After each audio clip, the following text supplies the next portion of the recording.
right, so today is the voting day for the Finance Bill 2024 at the National Assembly. This is the D-Day, as it's painted here on the Daily Nation, when the National Assembly's Finance and National Planning Committee will be giving out that last draft of the Finance Bill of 2024. Public participation is a constitutional affair necessary in budgeting and revenue collection issues.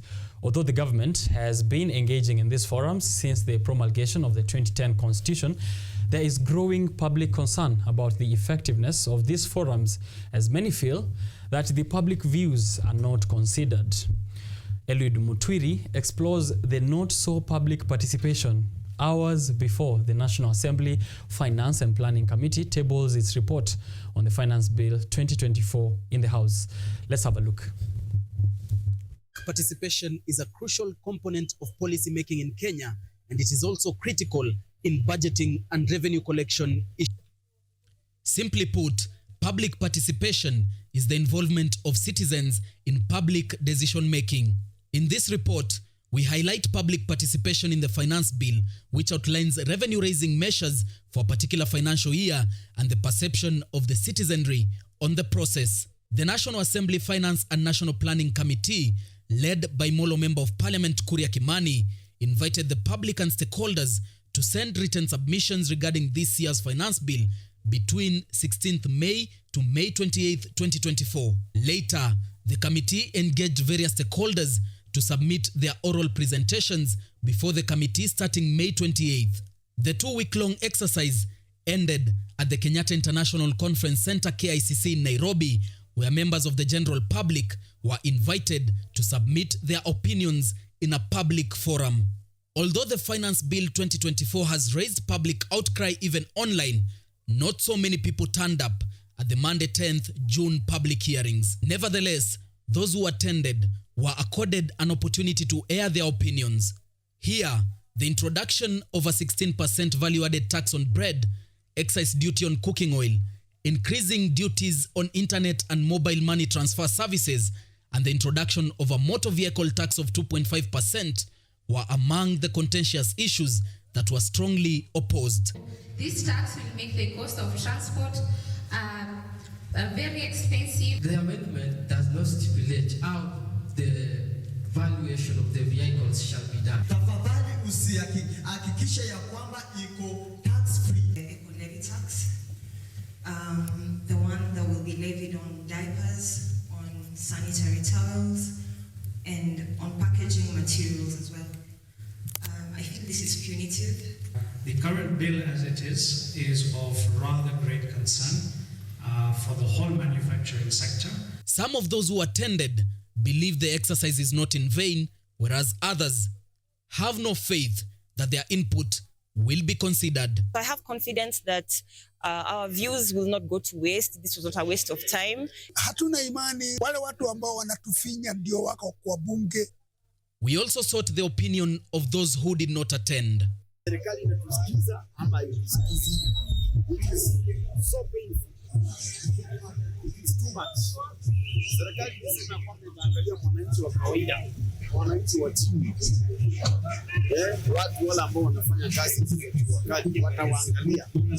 Sasa ilikuwa ni kukeuka. We don't have faith. In as much as our motion has done, we don't know what may happen in the parliament. 2 days after the public hearings at KICC, I attended a session of Bunge la Wananchi, a social justice movement at Jivanjee Gardens in Nairobi, where the trust deficit in public participation and parliament was echoed. Ile kitu inafanywa hapo, ati watu wapeleke memorandum, watu wapeleke maoni, is only a formality to comply with the constitutional provision. Serikali inafaa kubadilisha mtindo wa kuchukua maoni ya wananchi, in a way that haya maoni ya wananchi yawe yanapelekwa katika maeneo bunge na wananchi wanaruhusiwa kusomewa na kuyaelewa, alafu wanayapigia kura ya siri. Out of 6 members that addressed the topic, Only Joseph Ndolo, who had on Monday 10th attended the public hearings and aired his opinion, expressed confidence in the process. We assume your involvement in the public participation. Molo MP Kimani Kuria, who chairs the committee that conducted the public hearings on the finance bill, has often reiterated the committee's commitment to consider all the proposals they receive. Take the finance bill of 2023 compared to the Finance Act of 2023. They're not the same document. And the difference between the bill and the act were views that came from public participation. As we retreat, we wanted to assure Kenyans that this was not an exercise in futility. We want you to hold us to account. The committee's report on public participation in Finance Bill 2023 pointed out that more Kenyans were taking part in the process as they received 1,080 memoranda. However, most of the opinions opposing the bill were not considered in the final draft of the Finance Act 2023. We meet Eve Mathai, a budget facilitator in Nairobi. She tells us that although Kenyans seem to be more engaged in public participation in budgetary affairs, there is a need for public views to be reflected in the final drafts that are passed into law. I work with a lot of budget champions and facilitators, and once you discover that your input is not being taken seriously, you will not avail yourself for the next public participation forum. The language of lawmaking and even the way law is passed is written. Mathai advocates for inclusivity in public participation and collaboration between government and non-state actors to help break down the complex budget issues for the common mwananchi. We should fast track the enactment of the National Public Participation Bill. Secondly, counties should be encouraged to enact their public participation bill. Thirdly, I think we should support time that we embrace technology. It would be very accommodative if people could contribute their input from anywhere in the world. Kennedy Omukunda, a governance and development expert, also reiterates the need for laws to govern the conduct of public participation. The issue is we must be able to pass the law on public participation so that it operationalizes the whole process. There is a public participation bill yet to be passed by Parliament to regulate public participation in Kenya. There's darkness ahead and more darkness. The concerns of citizens, particularly distrust in public participation in budgetary affairs, echo the need for public participation forums to reflect the wishes of the public instead of being a formality in adherence to the Constitution and Kenyan laws. The fate of the Finance Bill of 2024 now lies in Parliament, with legislators having the final say, which could either improve or dampen the public trust in public participation, an exercise through which Kenyans exercise their sovereign power. Elud Mutweri for KUTV. Right, as you can clearly tell there from the few statements from Kenyans, the pain of ruinous policies that are seeking to tax everyone out of existence is being felt across the fault lines of whether political or class or ethnic groupings or any other persuasions which have divided us before. This movement is actually gaining ground as Kenyans are trying to resist the imposition of these new taxes, and it's happening without any central organizations or command structure. It's very organic, as you can see from the comments on the social media platforms, from videos that you can interact with on X, TikTok, and any other places where Kenyans are expressing anger against the provisions which are there in the Finance Bill of 2024. Our role here on Biashara Tuesday has been to ensure you're getting the correct information so that you are riled up against the correct things. Your anger is directed and channeled towards the correct provisions which are there in that finance bill. So we have had discussions before on the show. You could rewind back and see. The other thing that you can do is get yourself that copy of the finance bill. It's available online through media publications. If you can Google it, you'll find it where it's gazetted before it's tabled in Parliament. That's second reading happening later today. But public participation, that was the story. And Parliament will be looking to introduce a new bill that regulates public participation. Whether that is for the good or not is yet to be seen, given that so far it has yielded less fruits if the finance bill of 2023 is something to go by, and if the Occupy Parliament campaign also turns out stillborn, it means there's more conversations which need to happen on how we can enhance public participation. I'm going to read a few hot takes on Twitter so far before we proceed with the rest of the information on what is happening today. Reject Finance Bill 2024. Miguna says, Kenyans, reject Finance Bill 2024. It's nonsensical, excessive, oppressive, and anti-people. Taxing the sick, unemployed, peasants, homeless, and struggling Kenyans to death is criminal. Down with the IMF and World Bank anti-African experiments. That's Miguna. Ali Bill 4, that's a Kenyan saying, the bill's critics view it as oppressive and not in the best interest of the Kenyan people. They also criticize what they perceive as undue influence from international financial institutions like the IMF and the World Bank. President William Ruto jetted back to the country, and the first thing that he did was convene a Kenya Kwanza parliamentary group meeting to implore them to ensure that they're voting yes today when the bill hits the halls of parliament. So this informs the sentiments from Kenyans that we are likely an IMF and World Bank experiment, given the president has been shaking hands with the leaderships of these institutions and with the leaderships of the G7 countries. DK Napier follows up and says, we are occupying parliament on Tuesday to do the needful and to show up. And here we have Gahamanyi as well. If the president doesn't know how to expand taxes through job creation, new industries, he should resign and stop wasting people's time on useless policies. And finally, Bungo Maduke anasema the bill will easily sail through. Those elected to act as opposition join hands with the government. A people's revolt is in the offing. There are two sides to it. There are those who are saying reject the finance bill because the provisions are too punitive. And there are those who are saying pitisha bill kwa sababu hakuna vitu mingi sana mbaya, and this is going to help us raise the amount of money that KRA needs to do to turn around the situation. The amount that KRA needs to raise just this month is published somewhere here in the dailies. I'll giving you that information. It's around 500 billion in just this short period, and they're falling short. Pressure mounting from the ministry, pressure mounting from the Kenya Kwanza government.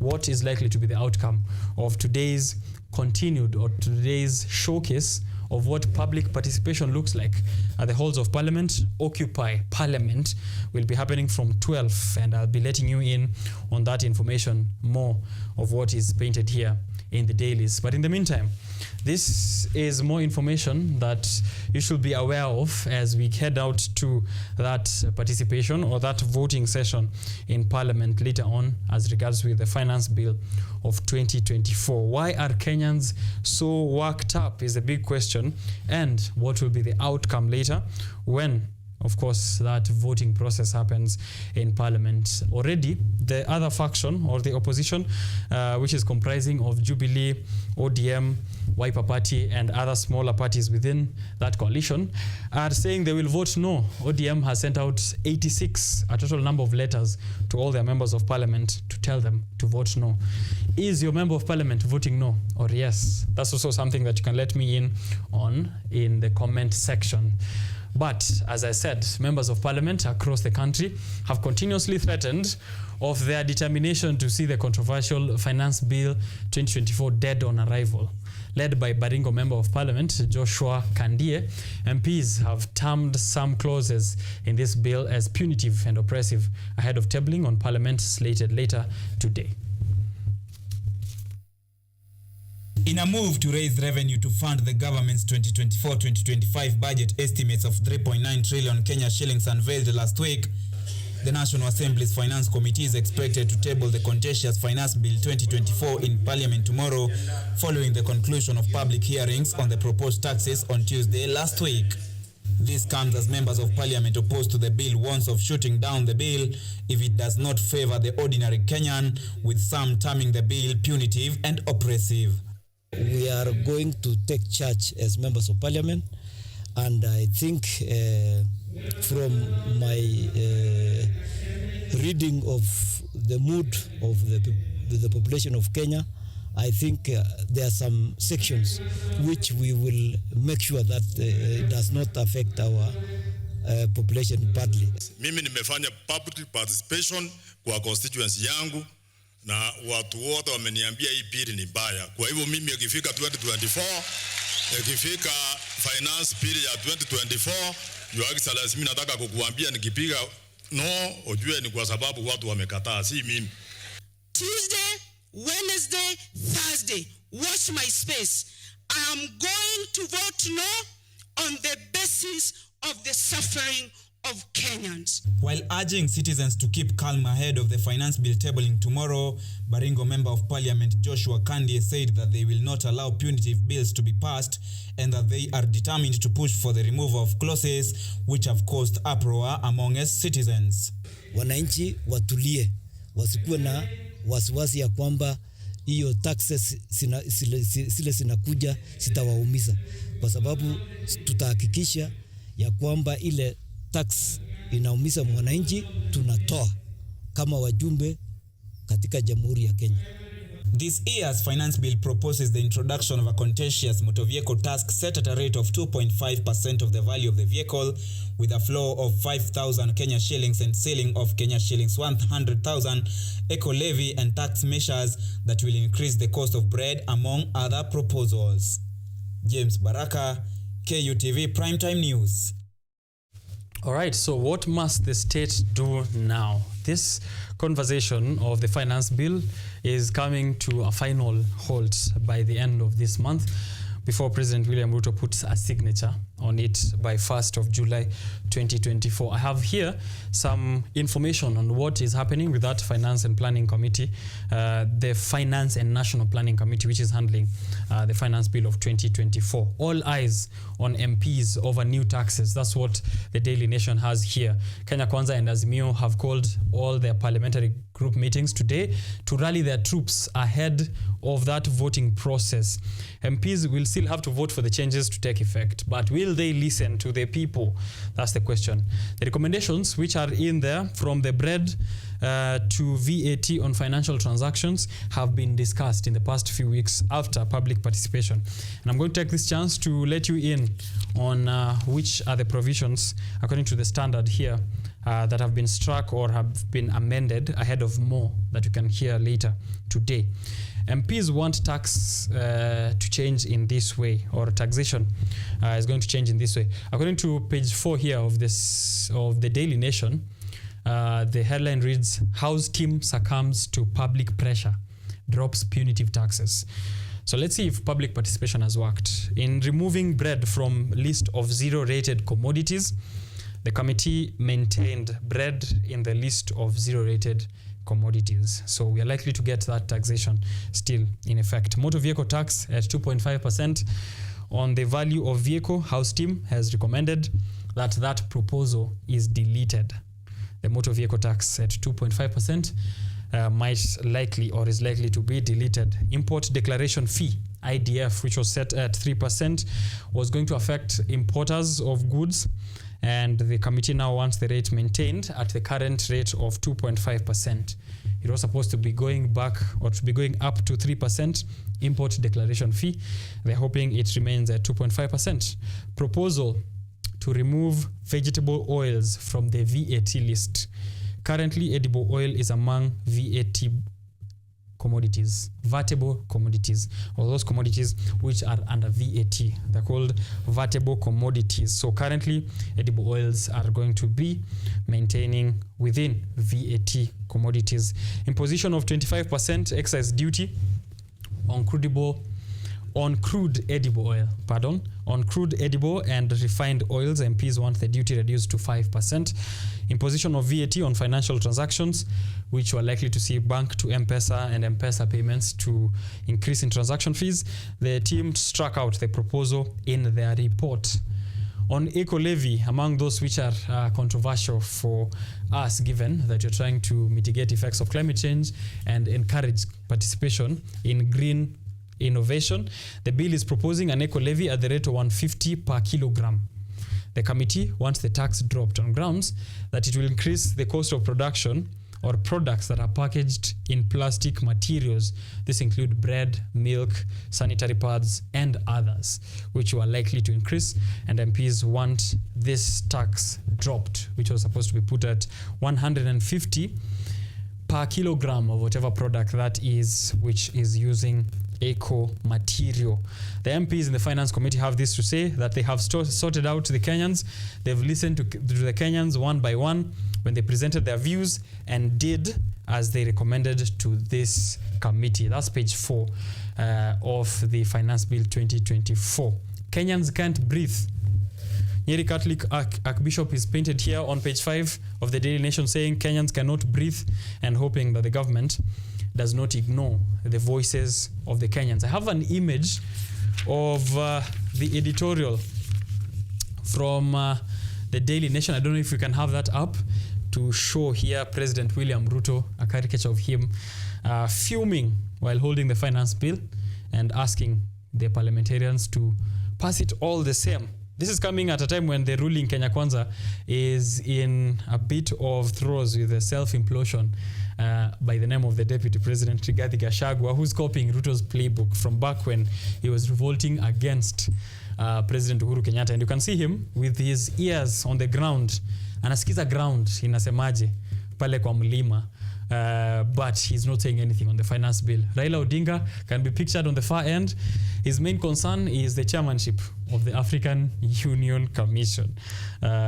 So apart from AUC, mambo yake ya finance bill this time, the revolt or the revolution is being led by Kenyans and not Raila Odinga. So what will be happening today later is also something that is mentioned here that I saw in the Standard, which shows about Occupy Parliament. That protest, Occupy Parliament protest, is on as the country rejects the 2024 finance bill.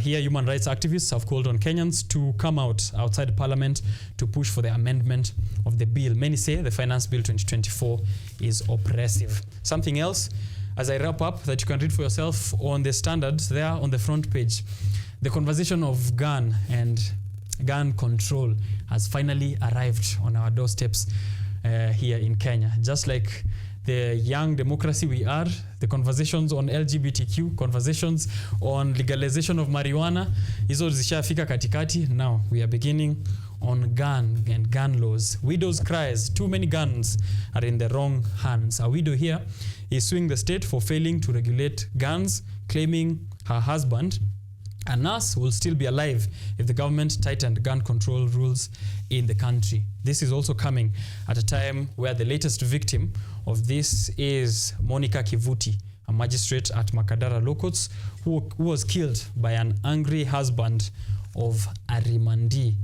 Judiciary service workers are staging a protest on Thursday as well, and today they're on a go-slow as they mourn this day. They're calling it the day of mourning for the judiciary after the killing of Monica Kivuti. Read for yourself. There are so many stories here that I could have, of course, gone through. Others in the areas of education, JSS teachers who are yet to be hired, and also that political rift between President William Ruto and DP Gachagua. Why Gachagua is a man on a warpath. But the main conversation of the day, the finance bill of 2024. We'll be keenly following up on that and bringing you those updates next week on Tuesday to see what has happened, what has transpired in Parliament, and what came out of our public participation. Thank you very much for tuning in to Biashara Tuesday this morning. This is as much as we could do with the time that we have been offered, and we are grateful that you could create time for us here on Rise Today. Continue wishing quick recovery to my colleague Ojwang Mariam, and hopefully we can be able to see him here next week on Monday at Art and Culture before I come back with business on Biashara Tuesday. From my producer and director, Ryan Ngure, and the whole team here on KUTV Rise Today, we are glad that you're able to tune in and continue following the rest of KUTV's broadcasting on social media. We are at KUTV Kenya, and mine personal handle at Richard_Okenye. Because the finance bill is tough on us, if you want to have breakfast in bed, sleep in the kitchen. I'll see you around.